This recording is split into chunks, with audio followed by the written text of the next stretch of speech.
In the headlines, Russian military action in Ukraine prompts House of Representatives to demand immediate evacuation of Nigerian citizens. Suspected killers of Captain Bala Na'Allah arraigned before Kaduna High Court. Abuja Court to hear bail application of suspended DCP Abba Kyari.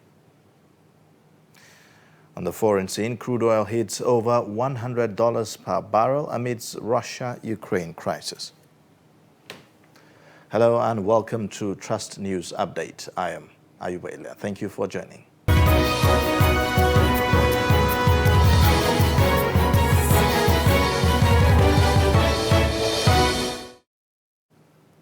The details now. Ukrainian President Volodymyr Zelensky has promised to stay in Kyiv as his troops battle Russian military advancing towards the capital in the biggest attack on a Europe state since World War II. Russia launched its invasion by land, air and sea on Thursday following a declaration of war by President Vladimir Putin. An estimated 100,000 people fled as explosions and gunfire rocked major cities. Zelensky said 137 people were killed on the first day of the attack. Meanwhile, the World Health Organization has voiced alarm over an expected health emergency in Ukraine. Amid the conflict rapidly unfolding in Ukraine, the WHO Regional Office for Europe reiterates its deepest concern for the safety, health and well-being of all civilians impacted by the crisis in the country and possibly beyond. The office said in a statement, warning any further escalation could result in a humanitarian catastrophe. Meanwhile, Nigeria's House of Representatives on Thursday called for the immediate evacuation of Nigerians in Ukraine following reports of military action by Moscow. This followed a motion on matters of public importance on the urgent need to evaluate the level of threat to Nigerians studying and living in Ukraine.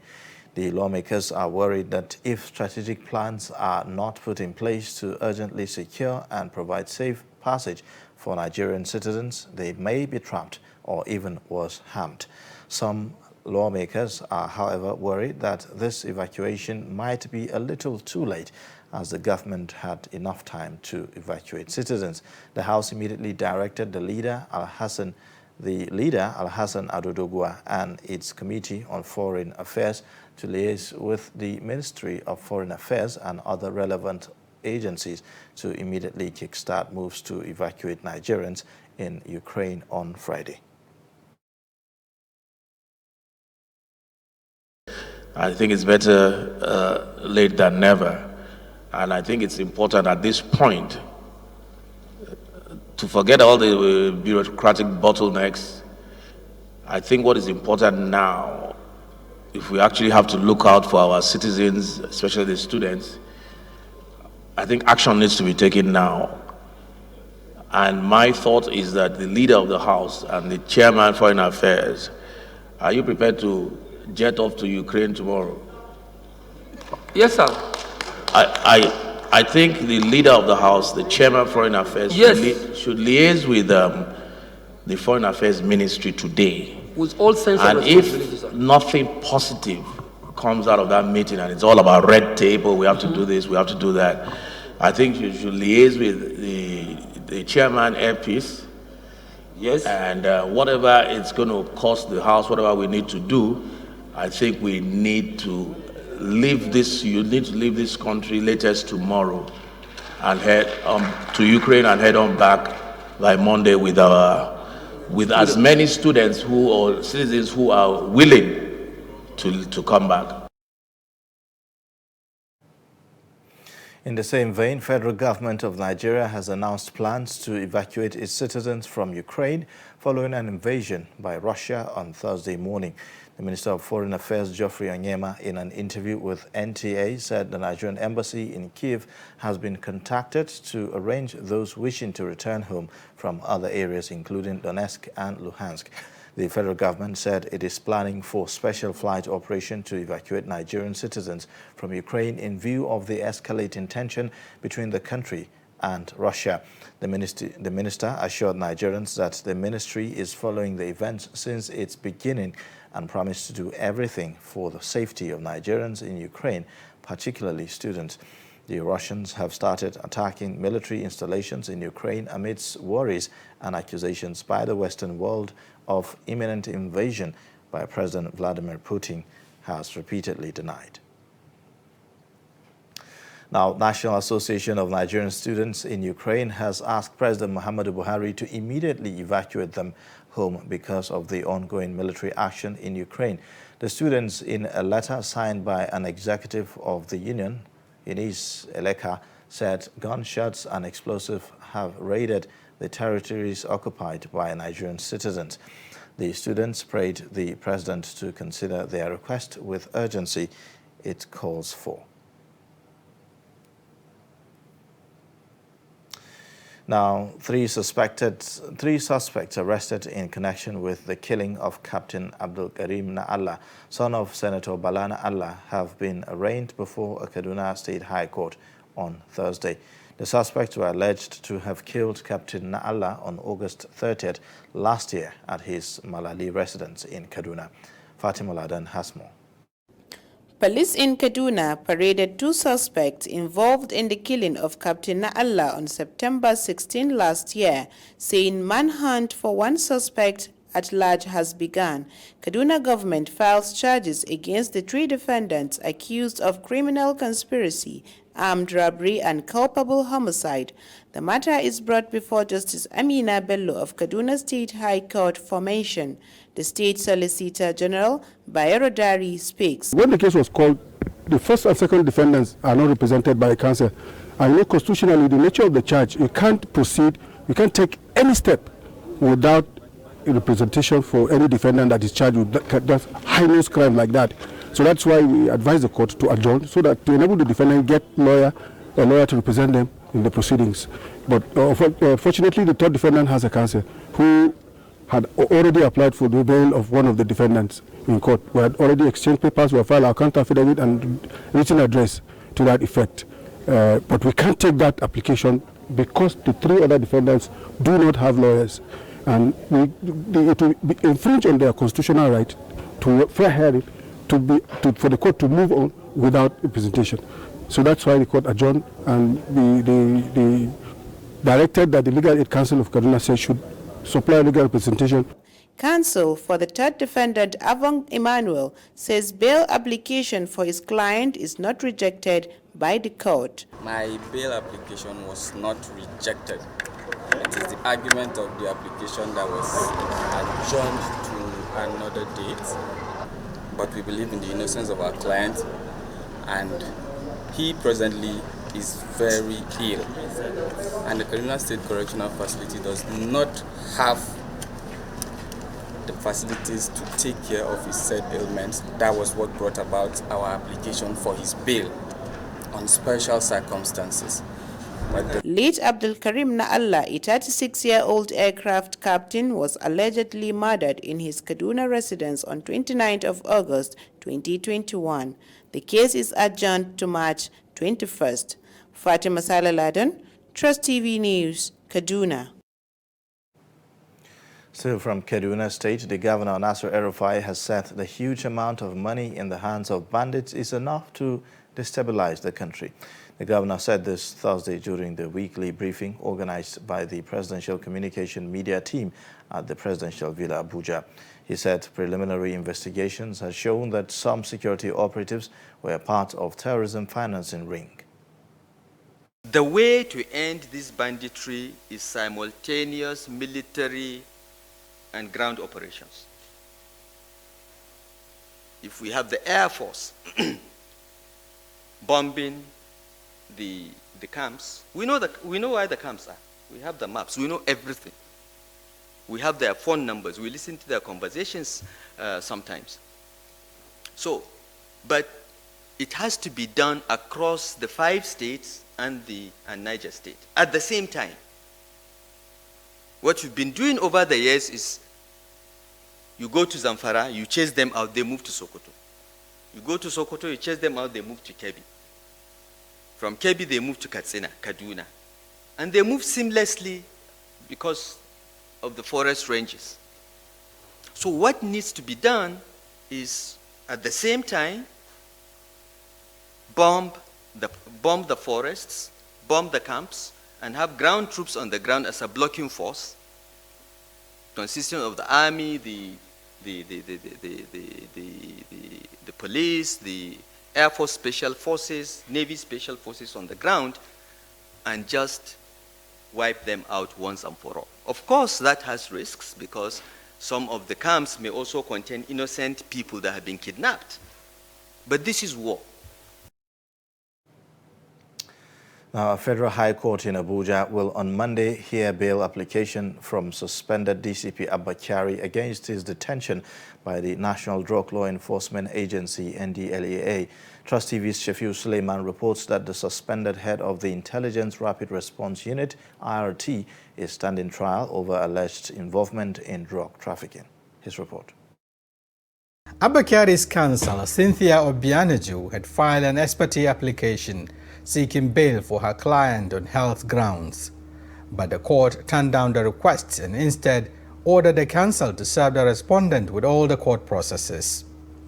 At the resumed hearing on Thursday, the applicant counsel told Justice Nyangeko that they had complied with court directive, but the respondent's counsel, Mike Hassan, told the court he is yet to be served with the bail application. NDLA claimed that they were not served with the motion on notice and the order of the court made on the 21st February 2022. But honestly, we effected service on them through the bailiff of the Honorable Court, which the proof is in the court file. But court is mindful to grant them another 48 hours for them to reply to the application. I don't have a problem with that. Let them reply. Justice Inyangeko stands down the matter for an hour to allow for the service and continuation of hearing. Moments later, the parties returned, but this time with a request by the respondents for additional time to peruse the motion. The trial judge, Justice Inyangeko, granted the respondents' request and adjourned to the 28th of this month as he advised parties to commit to an accelerated hearing in the matter. Shafiu Suleiman, Trust TV News, Abuja. You're watching Trust News Update. Coming up, repentant sex workers get married. Details and more shortly.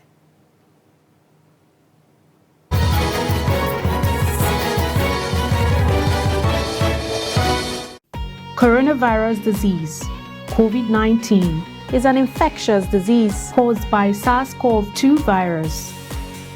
Most people who fall sick with COVID-19 will experience mild to moderate symptoms and recover without special treatment.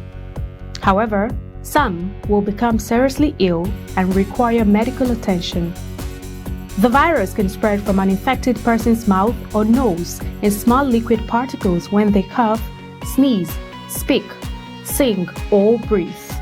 These particles range from larger respiratory droplets to smaller aerosols.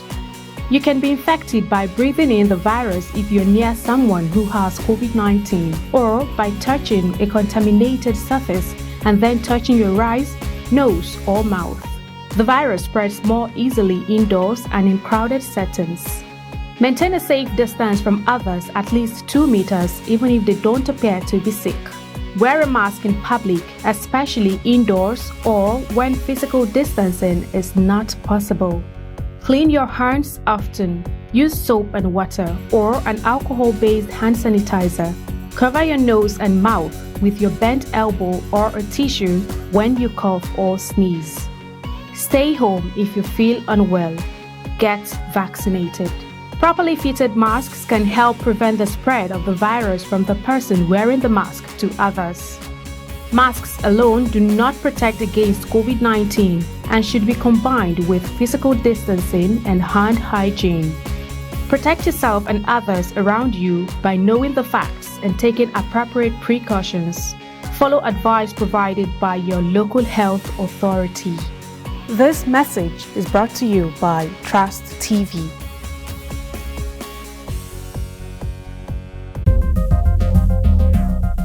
This is Trust TV, documenting the Nigerian story.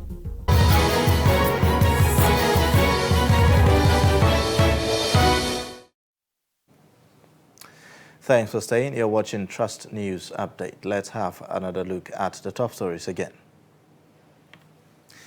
Nigeria's House of Representatives on Thursday called for the immediate evacuation of Nigerians in Ukraine following reports of military action by Moscow. Plus, 3 suspects arrested in connection with the killing of Captain Abdul Karim Na'Allah, son of Senator Bala Na'Allah, have been arraigned before a Kaduna State High Court on Thursday. To other news now, Nigeria Center for Disease Control has recorded 34 new COVID-19 infections across the country on Thursday. The agency's data showed that 17,989 discharges were recorded. The NCDC said the report includes 17,984 community discharges from Lagos State and a backlog of discharges from Lagos from December 2021 to date. No death was recorded on Thursday, leaving the fatality figure at 3,142. Nigeria now has a total of 254,428 confirmed cases and 248,850 recoveries. Now, 575 commercial sex workers in Bauchi State have been rehabilitated to begin a new life. The State Sharia Commission has commenced training for the repentant sex workers on various skill acquisition. 2 repentants are married off. Adamu Imam has more. At the flag-off ceremony held at Tudun Wadan Danya Bayan Gari in Bauchi Metropolis, the training was organized by the Hizbah unit of the State Sharia Commission with the aim to empower the sex workers on various trades such as cosmetology, computer literacy, as well as micro-enterprise enhancement. As you are all aware, and those who are following the trend of activities in the state knows that we, the people of Hizbah, that is staff of Hizbah and Bauchi State Sharia Commission, we embark on a head count, in other words, census of the commercial sex workers who are living in this area. Alhamdulillah, we census not less than 575 commercial sex workers from various states. In fact, some are from Chad, some are from Cameroon. So we census them. Barrister Isa maintained that the training will last for 3 months, therefore providing them with the working tools and seed capital to establish their businesses. Out of these 575 commercial sex workers, they choose not less than 8 different businesses which they want to train on. For example, a lot of them choose issue of makeup, tailoring. The State Commissioner for Religious Affairs, Alhaji Umar Odubo, says they are proud of the cooperation accorded to the present government and the state, while appealing for their total repentance on such act. The new marriage contract was conducted by the chief imam in the area between the 2 repentant sex workers, which drew the attention of many who reside at Bayangari. The new couples thank God and promise not to engage on prostitution any longer. Now that we are repentant and got married, God will give us the wisdom, because I'm a businessman selling tea and indomie at one joint in this area. When we started, I went to the State Sharia Commission on our mission that I need to get married. They asked me, "Are you sure? Did you get a husband to marry?" I said, "Yes." "So you want to leave these ugly activities?" Again, I replied, "Yes." They promised to make necessary arrangements, and here we are.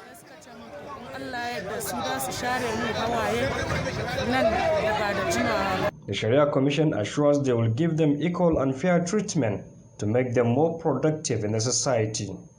Adam Imam, Trust TV News, Bauchi. Vice President Yemi Osinbajo said the federal government will empower repentant Boko Haram members to be self-reliant.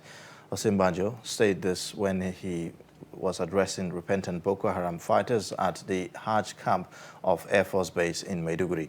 The Vice President is in Maiduguri on an official visit to Borno State to commission multiple projects and launching of MSME clinic. 200 have been reintegrated in the last. And that you also want to settle down and work as peaceful members of our country.